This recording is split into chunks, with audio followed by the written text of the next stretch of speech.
Lesbian Detectives. Unsolved cases. She's still missing. Yeah, they haven't found her yet. Well, let's talk about it. They say he vanished without a trace. Could it be a psychotic break? Or a tragic accident? Police don't know where the body went. Unsolved murders, body still missing. That's unheard. Where's the witness? Lesbian detectives, what's going on? City on high alert, this out the norm. He did what, the who? Man, that ain't real, these crimes ain't true. Then come uncover these theories with us. We live right now, tuning in is a must. Lesbian Detectives. Lesbian Detectives. We about to start the show, so get your popcorn ready, let's go. Pay attention to the message. I present to you the Lesbian Detectives. This is Lesbian Detectives. I'm Sierra. And I'm Elizabeth. And we are here talking about missing and unsolved murders. We are discussing cases that you have forgotten about or never even heard of. So sit back, relax, and let's start this podcast.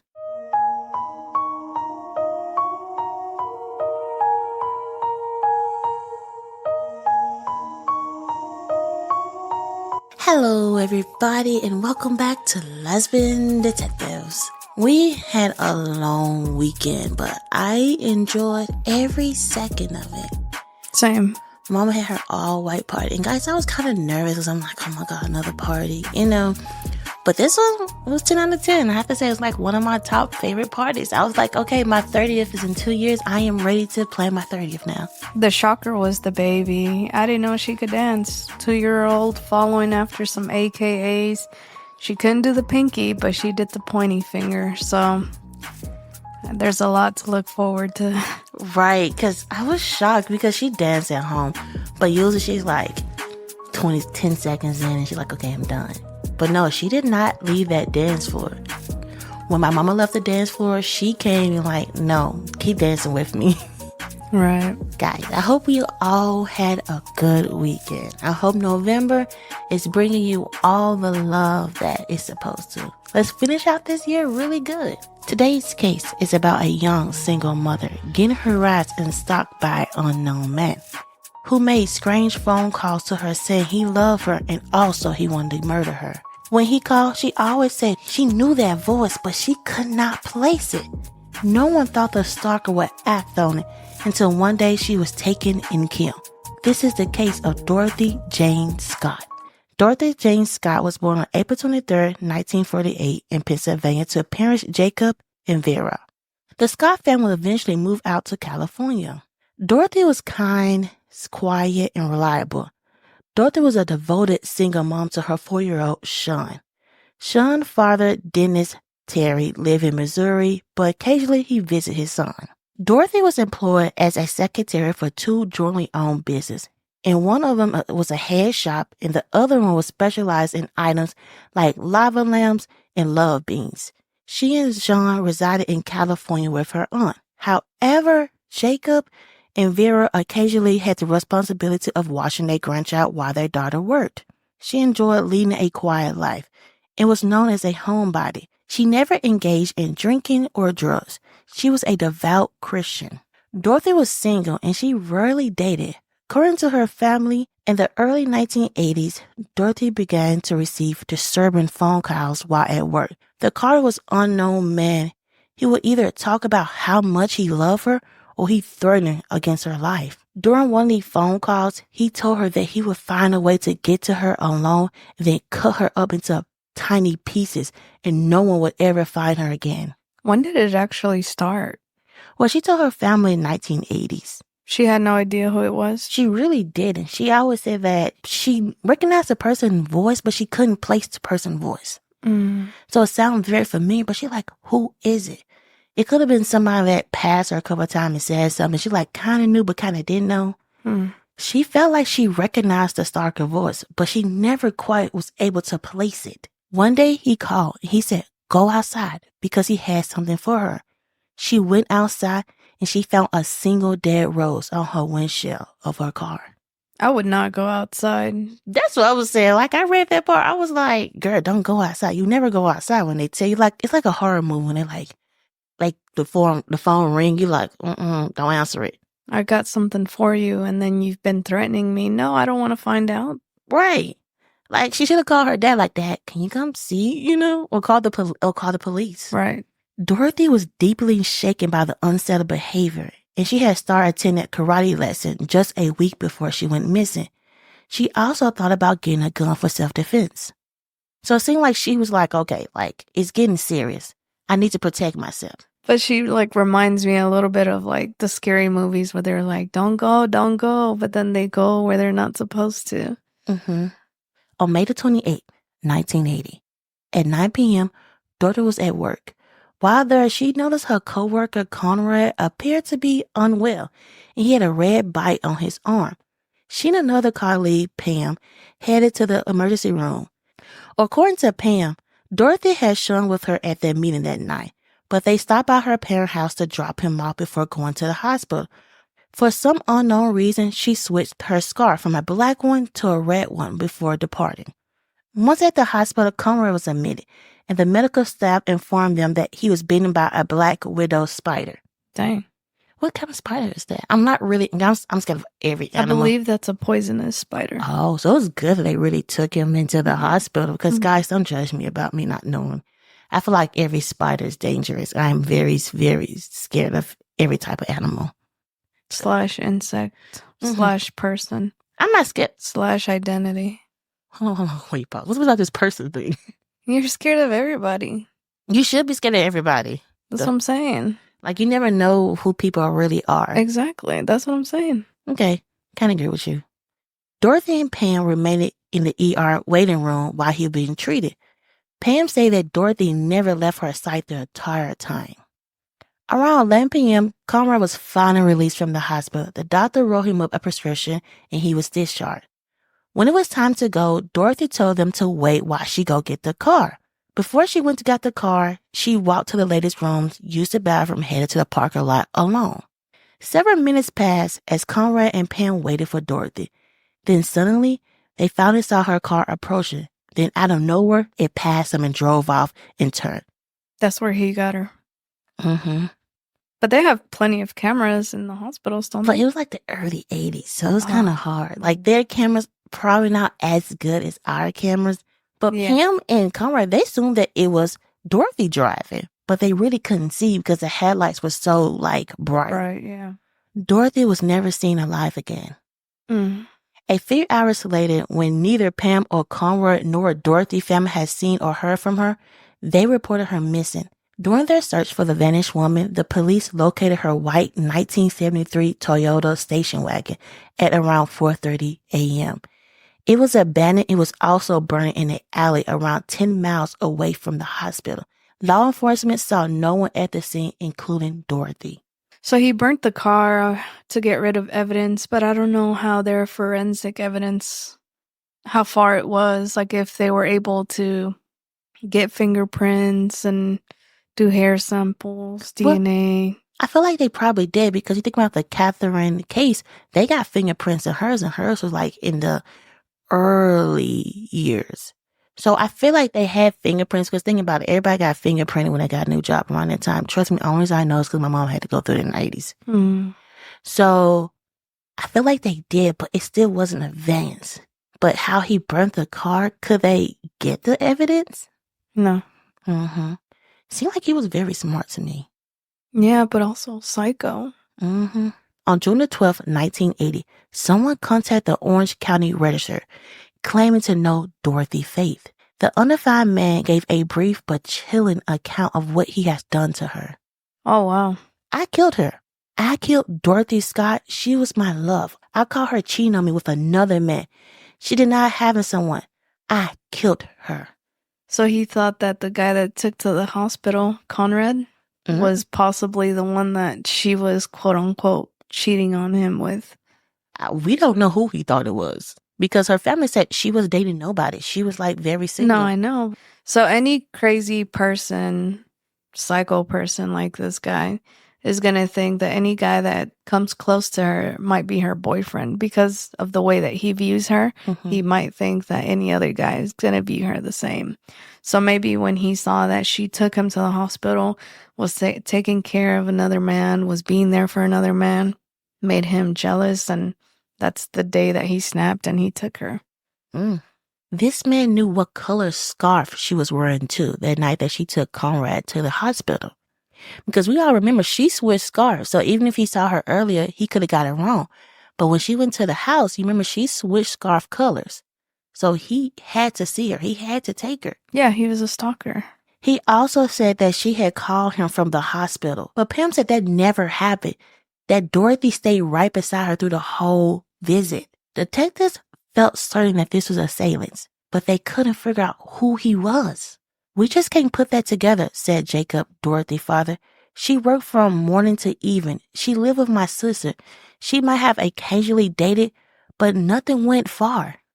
So it seemed like because she was a homebody, that's why everybody was confused about how he was assuming all this stuff because she just stayed at home. She went to work, played with her son, and that was her day. Though that's probably what he liked about her, that she was a good girl. And then as soon as she gets close to another man, he thinks the worst. I'm just thinking out loud. As we all are. In the wake of a strange disappearance, Dorothy's parents began receiving unsettling calls almost every Wednesday afternoon. Each time the man would say he either abducted Dorothy and still had her, or he murdered her. And that's just sick, like. He wants attention. Like, you already took their child. Now you're, like, harassing them, like, haha. Like, basically saying, ha, ha, ha, ha, I got her. Yeah. You can't do nothing about it. And definitely as a parent, that has to hurt the most because it's like, you're here to protect your child, and you're not protecting your child. The person who got your child is harassing you. Right. You can't do nothing about it. That has to suck for them. I wonder if he used like a payphone or if he used his phone number. Was there caller ID back then? Any way to track? I'm about to answer that question for you. Law enforcement attempted to trace the call, but was unable due to the fact that he never stayed in the line long enough. While the police was capable of tracing the call today, they wasn't in the 1980s. So it seemed like they didn't have good technology. Like now, I feel like it's like 10, 20, like 15 seconds, they got the call. I wonder if he was a policeman. It makes sense because policemen are always on watch. How do you know how long it takes for somebody to track your call? Like he had all this evidence. Or maybe he wasn't a policeman, but he knew a policeman. I don't know. He was getting his information somewhere. But one thing about this case, I'll get more into the theories, but I'm just putting it out there for now. He always called her at work. Never at home, but only at work. And I always wonder, like, why was it always at work? And he didn't have her home phone. But he had the parents' number. See? Her mom was always the one that answered the calls. However, on one occasion, her father picked up and he immediately hung up. Several months would go by before they heard from him again. That means to me he couldn't handle the father. Right. That means to me you're a weak man. Most abusive men, when a man approached them, they get scared because they're weak. They only can go for a woman because they feel like a woman is weaker than them. So it seemed like when the mama was there, he was like, oh, playing games with him. But the dad was like, give me that phone. Talk to me. And he couldn't deal with the dad. That means you're weak to me. You couldn't deal with a man. On August 6, 1984, 4 years since Dorothy had vanished, construction workers made a shocking discovery. A partial human skeleton beneath bones of a dog. They were located approximately 30 feet away from Santa Ana Canyon Road. Come on, 7 miles away from the hospital. Guys, I have to stop for this second right quick. But do anybody know that, like, that's actually really a smart thing? It's like when you bury somebody, you put a animal on top of it. Right. For him to know that in the 80s? That's what I'm saying. Like, I feel like he either was a cop or an investigator or was part of law enforcement or knew somebody that was... Because that's smart.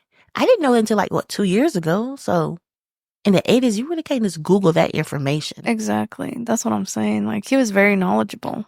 Dental records used to positively identify the human remains as belonging to Dorothy Jane Scott. Additionally, her turquoise ring were at the scene too. The watch had stopped at 12:32 a.m. on May the 29th, roughly an hour and a half after she was last seen by Pam and Conrad. You said that her watch stopped At at a certain time? 12:32 a.m. on May the 29th. Her body showed signs of charring, which led law enforcement to speculate that her body has been there for at least 2 years since a wildfire had swept through the area in 1982. So they believe that she was just there for only 2 years. I don't know if he kept her body with him or he hit her or, something a struggle. After Dorothy was found, her parents received a call. The man laughed and said, "Is Dorothy home?" And he hung up and never called the Scotts again. Dang. Dennis Terry, the father of Dorothy's child, was quickly ruled out as a suspect because he'd been in Missouri the whole time, and his alibi was verified by police. Mm-hmm. Dorothy's remains was found on the property of John, Dorothy Boss. Although it wasn't clear if the bone had been placed there for a reason or if the simple been carried by the heavy rain and flooded.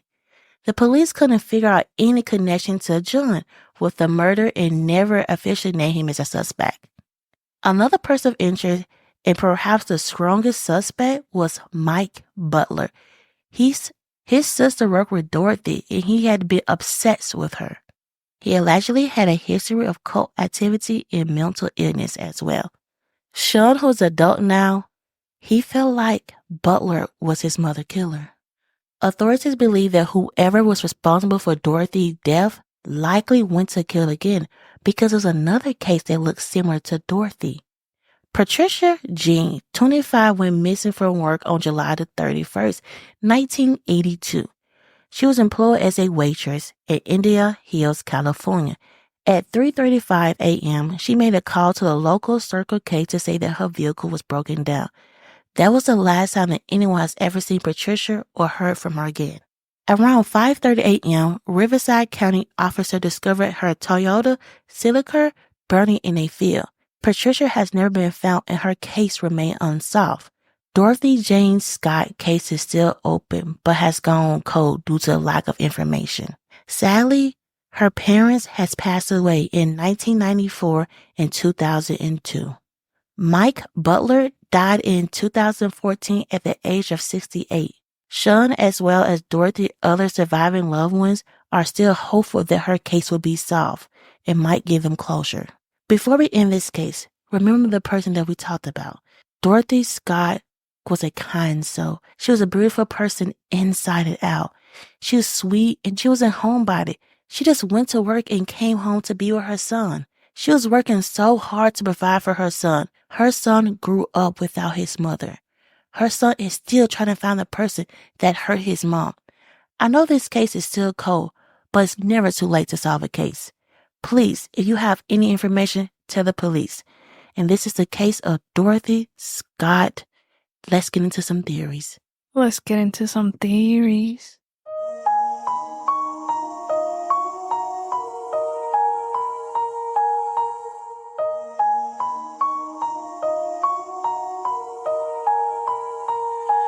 Me first or you? Me. Okay, go. So I think it was Michael Butler because he checked the most boxes out of everybody. Mm-hmm. Now, I know you said that it could have been the boss. Mm-hmm. They mentioned that they found her body in her boss's home or property. But I don't think he was that dumb. Like, whoever this was very calculated. Mm-hmm. So I don't think they would give themselves up like that. So I do think it was Michael Butler. He had mental illness. Mm-hmm. He knew her through his sister. Mm-hmm. So he clearly already had that phone number from the business. And I feel like it's really easy to get a business phone number because it's business. Mm-hmm. They were saying that he was also a very obsessive person. He was obsessed with her. Mm-hmm. So I feel like he did it. The only reason I didn't because Michael and his sister and Dorothy, they hanged out a lot. So she would recognize his voice. She said she heard the voice before, but she couldn't place it. There'd be one voice that she knew the best because he was always around his sister.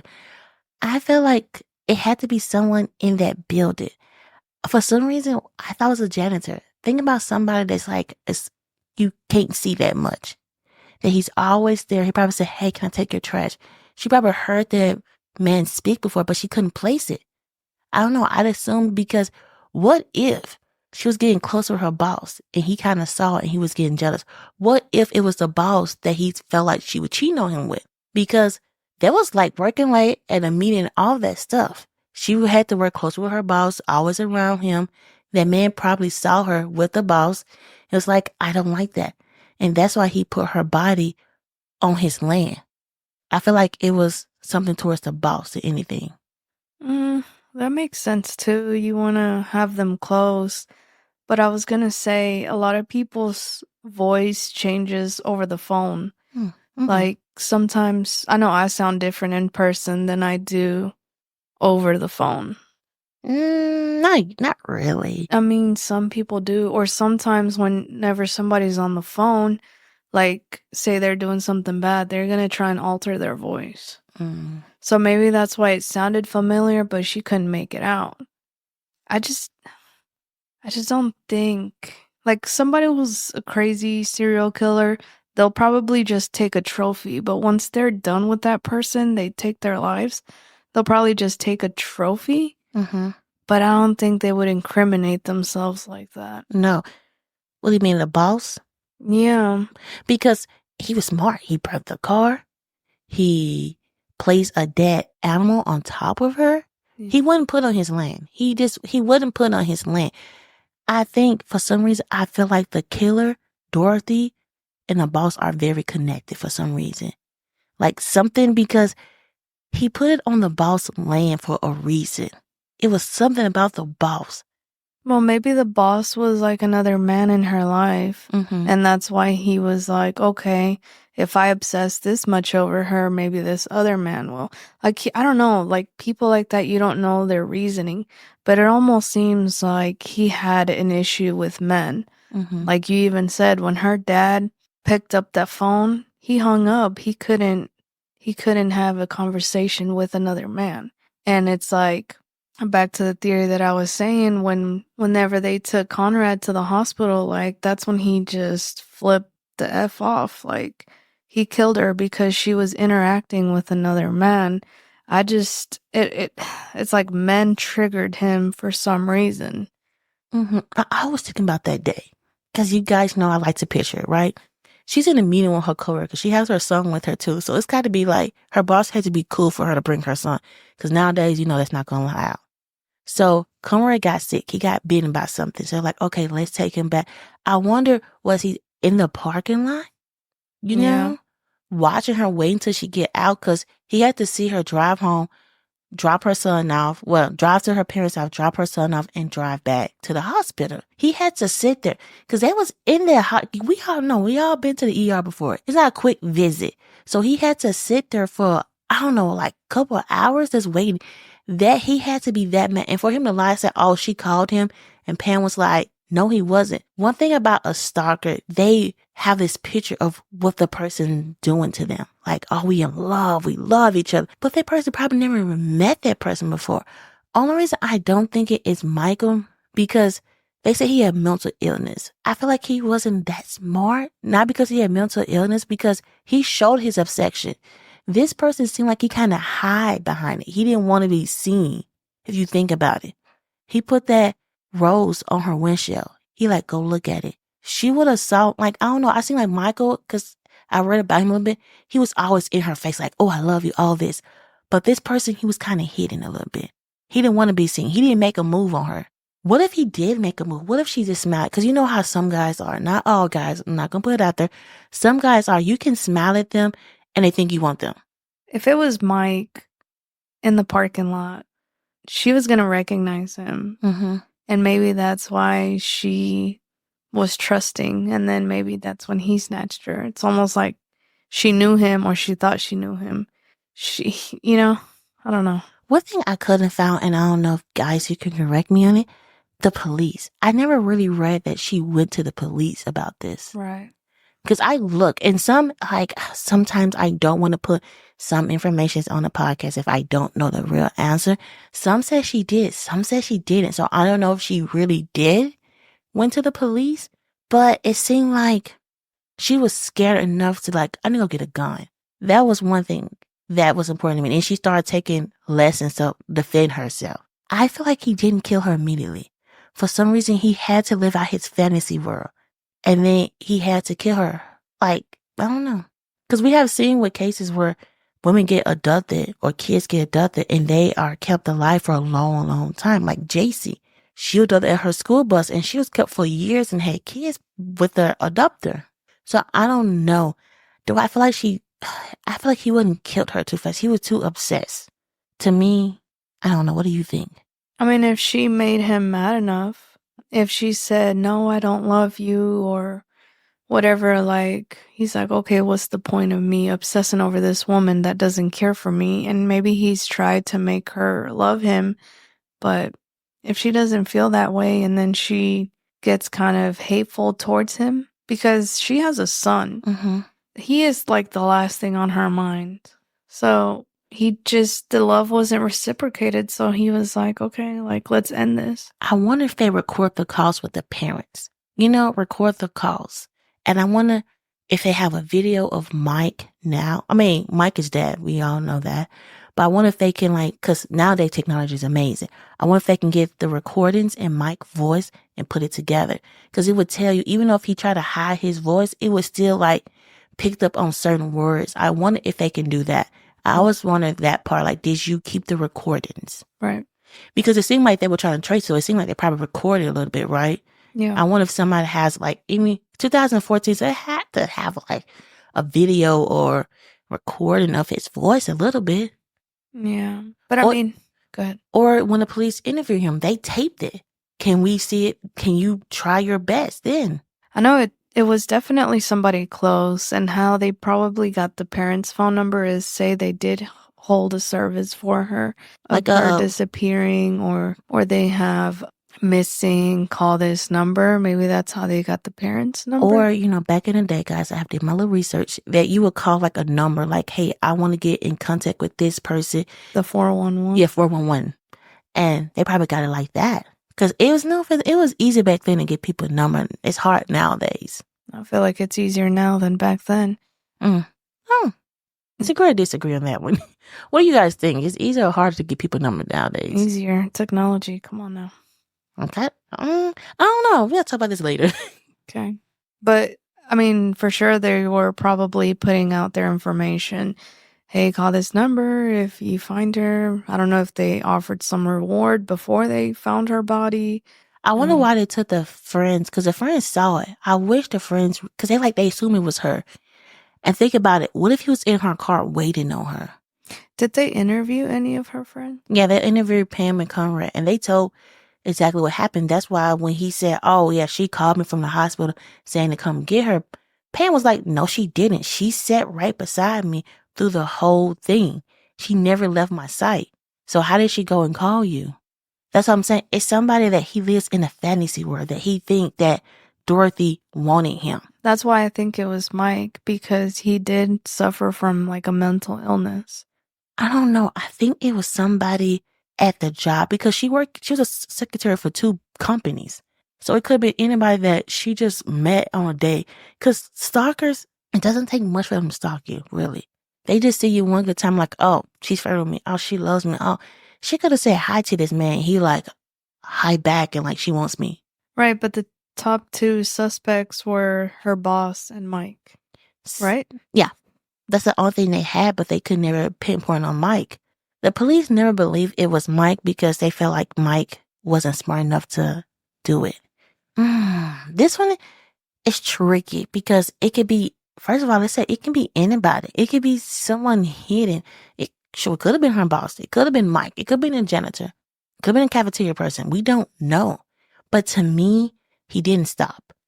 Even after Patricia, I felt like he kept going because it seemed like his target was gone. He needed a new one. But it seemed like he has another target. I wonder if he's a serial killer.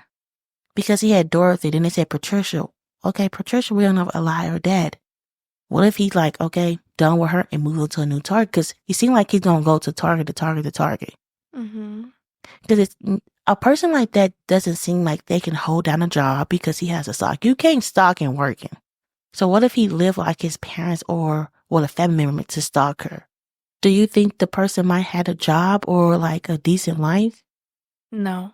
Do you think he was a charmer? What do you No. think this person like? I feel like this person hides. He hides behind a telephone line and he pretends to be something he's not. And the only way that he feels like he's safe to be and express himself as he really is behind a mask. So I'm thinking that that's why it was Mike. Like, you can hide behind your disability or your mental illness or whatever the case, but there are flags. There are things that you can't mask. Mm-hmm. And one of them is obsession. To me, like, when you're obsessed with somebody, like, you can't hide it. I'm not an obsessive person, I promise.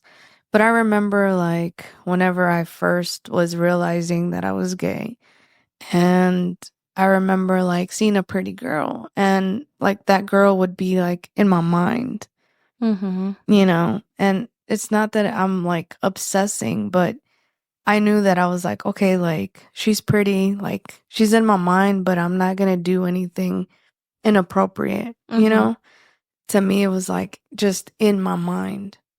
But with somebody who isn't able to process reality with what is going on in their mind, might actually act on those feelings. Like, they really believe, oh my God, like, this girl's so pretty. She looked at me, kind of like what you were saying. Oh, she loves me, or all of this. Like, they might have a dream and not be able to tell whether that really happened or not. Like, they're living in a fantasy world. They cannot separate the two. Mm-hmm.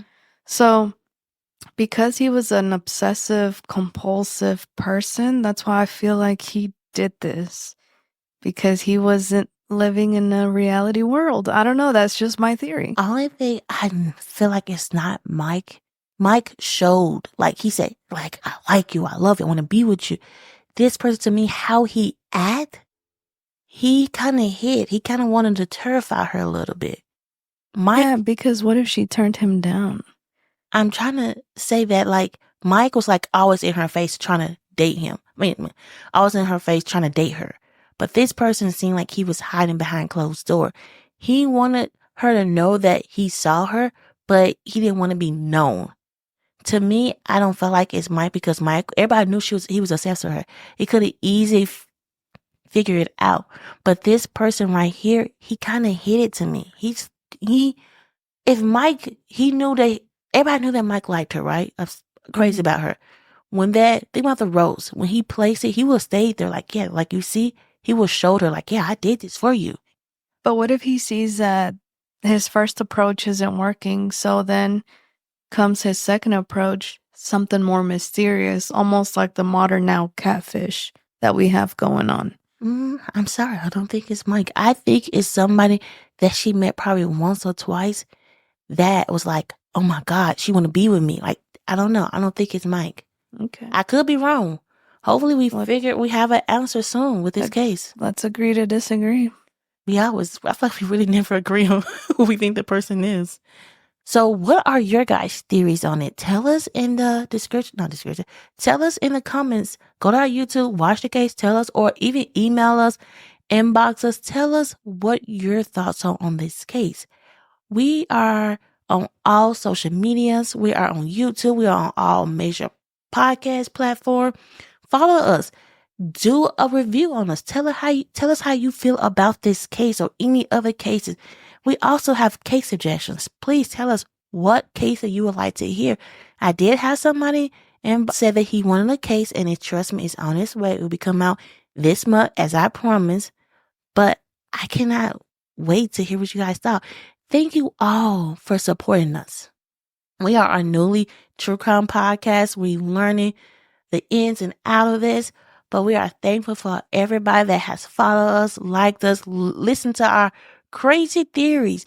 And we are so thankful for you guys. We love you guys. You are our detectives. Thank you. Thank you. Thank you so much.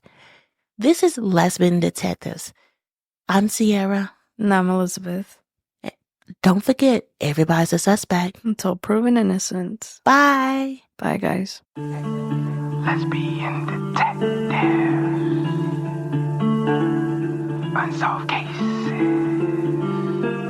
She's still missing. Yeah, they haven't found her yet. Well, let's talk about it. They say he vanished without a trace. Could it be a psychotic break or a tragic accident? Police don't know where the body went. Unsolved murders, body still missing. That's unheard. Where's the witness? Lesbian detectives, what's going on? City on high alert, this out the norm. He did what the who? Man, that ain't real. These crimes ain't true. Then come uncover these theories with us. We live right now, tuning in is a must. Right now. Lesbian Detectives. Lesbian Detectives. We about to start the show, so get your popcorn ready to go. Pay attention to the message I present to you, the Lesbian Detectives.